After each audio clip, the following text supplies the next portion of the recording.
नमस्कार, खबरों का पंचनामा देख रहे हैं आप। मैं हूं आपके साथ पूजा। हम लेकर आए हैं देश और दुनिया की 5 बड़ी खबरें जिसपे चर्चा के लिए मेरे साथ स्टूडियो में मौजूद हैं कैपिटल टीवी के editor in chief doctor Manish Kumar. Doctor साहब, बहुत बहुत स्वागत है आपका। धन्यवाद। सबसे पहले नजर हेडलाइंस पर। असम में गरजे अमित शाह, कहा बांग्लादेशी घुसपैठिए कांग्रेस के लिए वोट बैंक, पूरे देश से घुसपैठिए भगाएंगे। तो वहीं पश्चिम बंगाल के 3 दिवसीय दौरे पर अमित शाह। दिग्विजय सिंह के बयान पर कांग्रेस में घमासान, कुछ कर रहे विरोध तो कुछ नहीं, दिग्विजय सिंह का किया समर्थन। तो वहीं भड़के राहुल गांधी ने दिग्विजय सिंह से कहा आपने बदतमीजी की। बंगाल चुनाव से पहले राजनीति तेज, सीएम ममता बनर्जी ने 263 करोड़ रुपए के दुर्गा आंगन का किया शिलान्यास। हुमायूं कबीर की बाबरी मस्जिद का माना जा रहा है जवाब।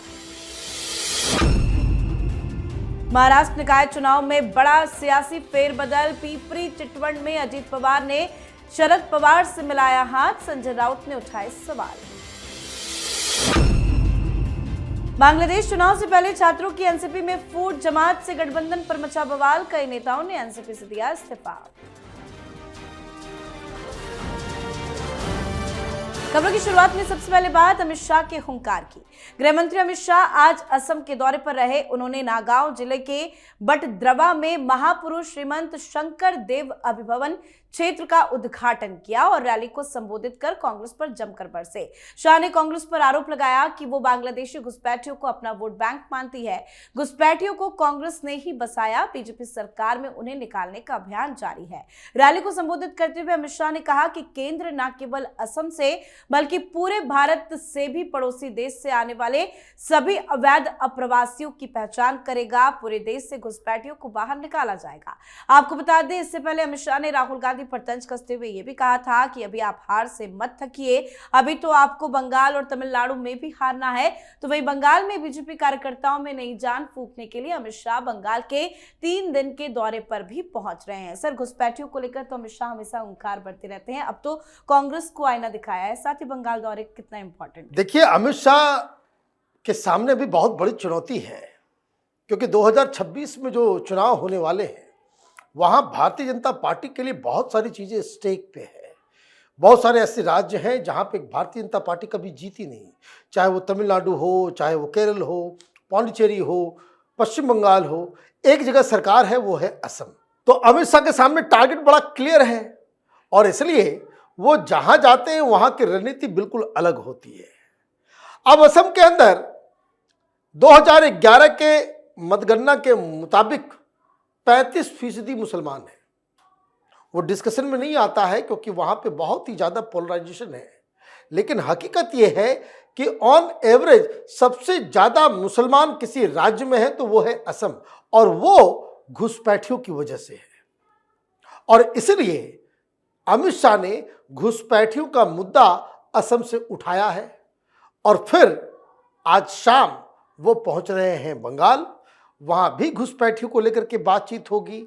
तो अमित शाह दरअसल कांग्रेस पार्टी से लड़ रहे हैं असम में, ममता बनर्जी से लड़ रहे हैं वो बंगाल में, डीएमके से लड़ रहे हैं वो तमिलनाडु में, और वामपंथियों से लड़ रहे हैं वो केरल के अंदर।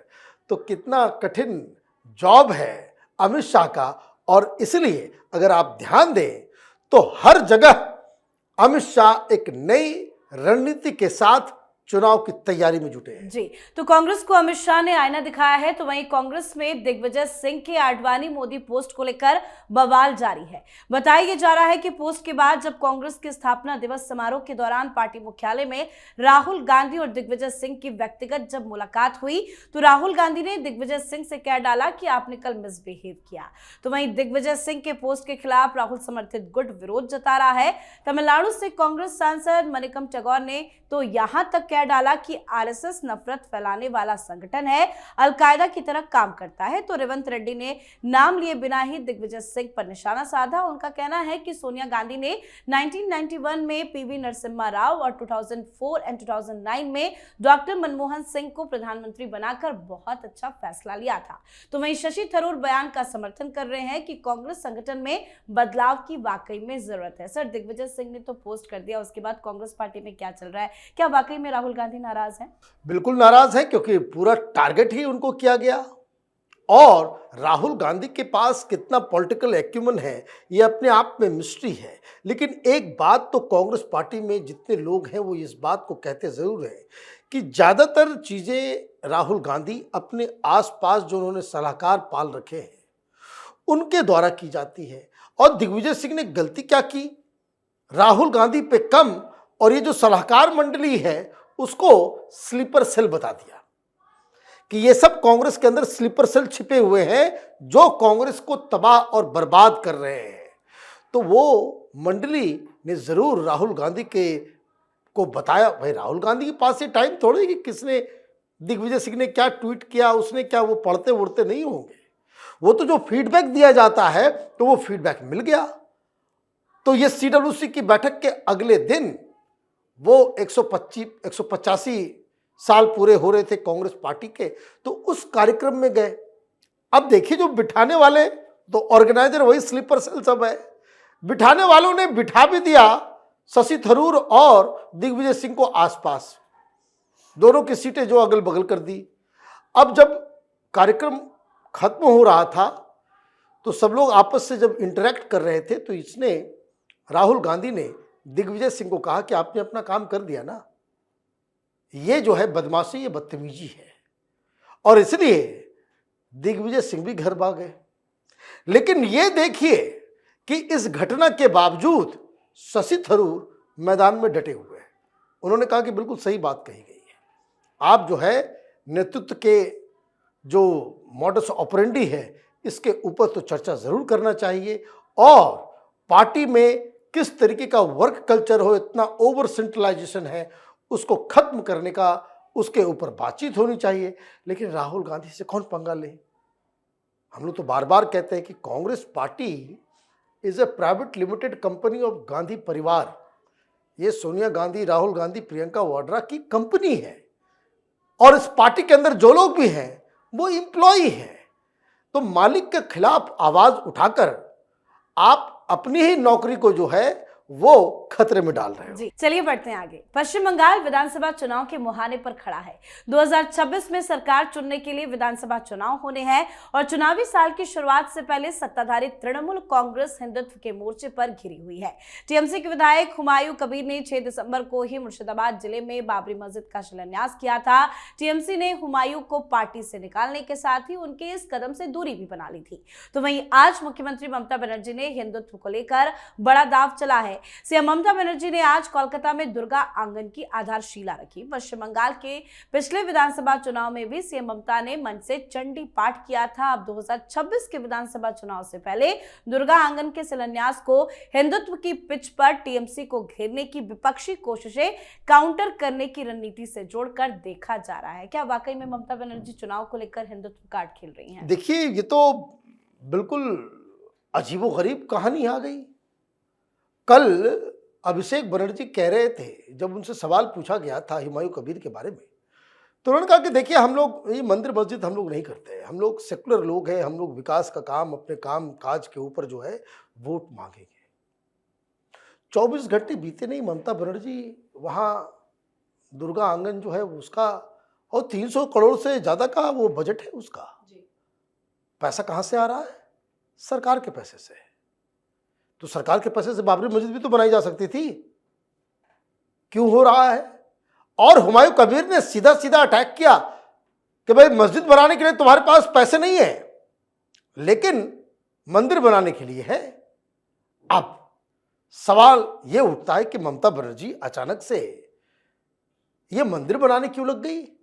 वो इसलिए क्योंकि उनको ये बात अब समझ में आने लगी है कि मुसलमानों का वोट जो है इस बार पूरी तरीके से नहीं आने वाला, और मुस्लिम वोट अगर बट गया और हिंदू वो बीजेपी के पास चले गए पूरे के पूरे, जिस तरह का माहौल है, तब तो बड़ी दिक्कत हो जाएगी, तब तो सत्ता चली जाएगी।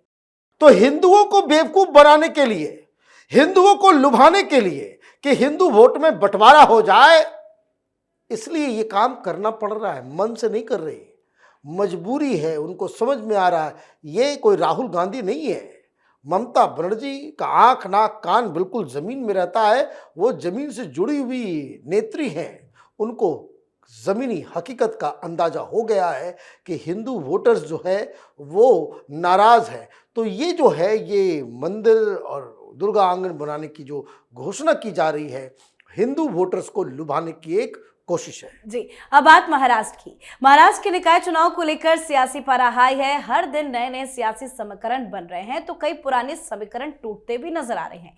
हालांकि चुनाव से पहले दो अलग हुए परिवार एक साथ आते दिखाई दे रहे हैं। पहले ठाकरे भाइयों ने एक साथ चुनाव लड़ने का ऐलान किया तो अब पवार परिवार भी एक साथ चुनाव लड़ेगा।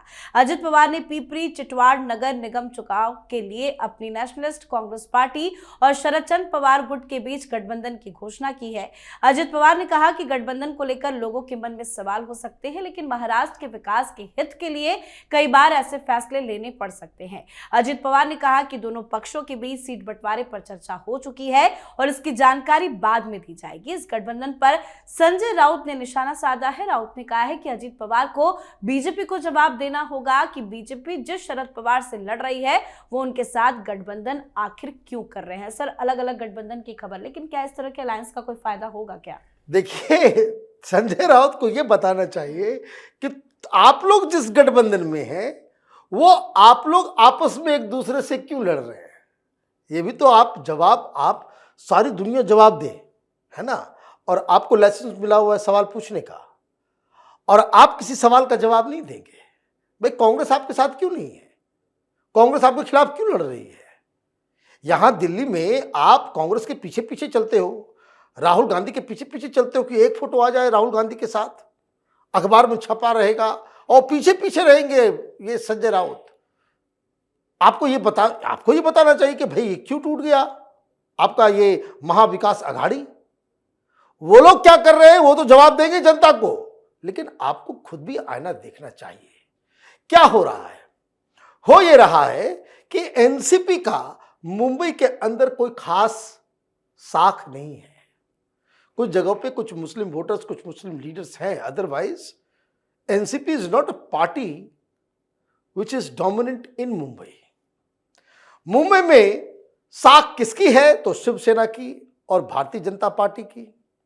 तो ये लोग गठबंधन में आ गए और उन्होंने ये कहा कि भाई अब आपको अपने इलाके में जो शुगर बेल्ट है, ये सब जगह जहां अलायंस हो रहा है ये सब शुगर बेल्ट है, वहां कोई दूसरी पार्टी ना आ जाए। चाचा भतीजा जो है वो कर रहे हैं, तो चाचा भतीजा की राजनीति एक अलग लेवल पे चलती है, इस बात को समझ लीजिए। ये लोग कभी अलग अलग नहीं हुए हैं, सब पारिवारिक मामला है। वो अपने सर्वाइवल के लिए, तो अपने इलाके को बचाने के लिए वो कॉम्प्रोमाइज कर रहे हैं। लेकिन आपके इलाके में क्या हो रहा है? आपको राज ठाकरे के साथ हाथ मिलाना पड़ रहा है ना। क्यों मिलाना पड़ रहा है? तो देखिए, जिस तरीके से बीएमसी और लोकल बॉडीज का जो चुनाव हो रहा है, बीएमसी अलग और महाराष्ट्र के लोकल जो बॉडीज हैं उसके चुनाव अलग। 288 के रिजल्ट आ गए हैं, उससे मूड का पता चल गया है। मुंबई इज सो इंपॉर्टेंट क्योंकि इसमें कांग्रेस, उद्धव ठाकरे, राज ठाकरे, इन सब के भविष्य की राजनीति ये इस चुनाव से तय होगी। ये उद्धव ठाकरे के लिए विधानसभा और लोकसभा से ज्यादा इंपॉर्टेंट चुनाव है। जी, अब बात आज की आखिरी खबर की। बांग्लादेश में हिंसा थमने का नाम नहीं ले रही। यहाँ हिंदुओं समेत अन्य अल्पसंख्यकों को चुन चुनकर निशाना बनाया जा रहा है, उनकी हत्या की जा रही है, उनके घरों को जलाया जा रहा है, धार्मिक स्थलों में तोड़फोड़ की जा रही है और बुरी तरह से जानलेवा हमले किए जा रहे हैं। साथ ही बांग्लादेश में फरवरी में होने वाले आम चुनाव से पहले छात्रों द्वारा बनाई गई नेशनल सिटीजन पार्टी यानी कि एनसीपी में बड़ी फूट सामने आई है। जमात इस्लामी के साथ गठबंधन को लेकर पार्टी में विरोध हो रहा है। एनसीपी के 30 नेताओं ने ज्वाइंट लेटर लिखकर इस फैसले का विरोध किया, जबकि पार्टी की 2 सीनियर महिला नेताओं ने इस्तीफा भी दे दिया है। सर, क्या चुनाव से पहले एनसीपी 2 गुटों में बंट गया है? देखिए, गुट में तो बंटना ही था, क्योंकि जो लोग इसे क्रांति समझ रहे थे, रेवोल्यूशन समझ रहे थे, उनके चेहरे पे कालिख पुत गई। चाहे वो बांग्लादेश के अंदर हो, हिंदुस्तान में हो या दुनिया के किसी भी जगह पे हो। जिनको ये लग रहा था कि कोई जिंजी का आंदोलन आ गया, लोग जो है डेमोक्रेसी के लिए लड़ रहे हैं, अधिकार के लिए लड़ रहे हैं, तानाशाही के खिलाफ लड़ रहे हैं, इन सब की बोलती आज जो है वो बंद हो गई। कारण ये है कि इसके पीछे जमात, इसके पीछे इस्लामिस्ट, इसके पीछे वही अलकायदा, तालिबान, आईएसआईएस वाली सोच कि जो शरिया लगाएंगे। संविधान इनको नहीं चाहिए, इनको शरिया चाहिए। और वहाँ के जो मॉडरेट बांग्लादेशी हैं उनके समर्थन के लिए आपने स्टूडेंटों को आगे कर दिया और उसके बाद ये बवाल मचा। लेकिन रंगासियार कब तक अपनी जो है पहचान को छिपा के रखता। अब चुनाव नज़दीक है तो फिर दोनों साथ मिलकर के चुनाव लड़ेंगे। जिन्होंने आंदोलन किया, जो बदलाव के लिए सब कुछ कर रहे थे, वो सिर्फ 125 सीटों पर लड़ेगी। 300 सीटें हैं पूरी। जमात बाकी के सीटों पे, मतलब आप ये समझिए 175 सीट के ऊपर जमात लड़ेगी और उस तरह के राइट इस्लामिस्ट पार्टियां लड़ेगी। और ये जो एनसीपी जो अपने आप को रेवोल्यूशन से पैदा हुई पार्टी बता रहा है, वो 125 सीट के ऊपर लड़ेगी। इसका मतलब कि आप तो कभी भी सरकार नहीं बना पाओगे। सरकार बनाने के लिए 150 चाहिए, आप 125 पे ही लड़ रहे हो। इसका मतलब क्या है? इसका मतलब ये है कि ये जो इस्लामिस्ट, ये जमाती, ये तमाम इस तरह के आतंकवादी संगठन हैं, वो अपने साजिश में कामयाब हो गए। भारत के लिए बहुत चिंताजनक स्थिति है ये। बांग्लादेश का इलाज कुछ और तरीके से करना होगा, क्योंकि वहाँ से अब जो खबर आ रही है, अब देखिए आज 5-5 हिंदू के घरों को कॉक्स बाजार के पास जो है वो जला दिया गया। कोई बचाने वाला नहीं, कोई रखवाला नहीं। तो अब हिंदुस्तान ही नहीं, पूरी दुनिया को वहाँ के माइनॉरिटी के खिलाफ जो वहाँ पे अत्याचार हो रहा है, उसके खिलाफ आवाज़ बुलंद करने का समय आ गया। जी, बहुत बहुत धन्यवाद सर बातचीत के लिए। धन्यवाद। तो खबरों का पंचनामा में आज के लिए फिलहाल इतना ही। देश विदेश की बाकी खबरों और उनके सटीक एनालिसिस के लिए देखते रहिए कैपिटल टीवी। हमें लाइक कीजिए, शेयर कीजिए और कैपिटल टीवी को सब्सक्राइब कीजिए। नमस्कार।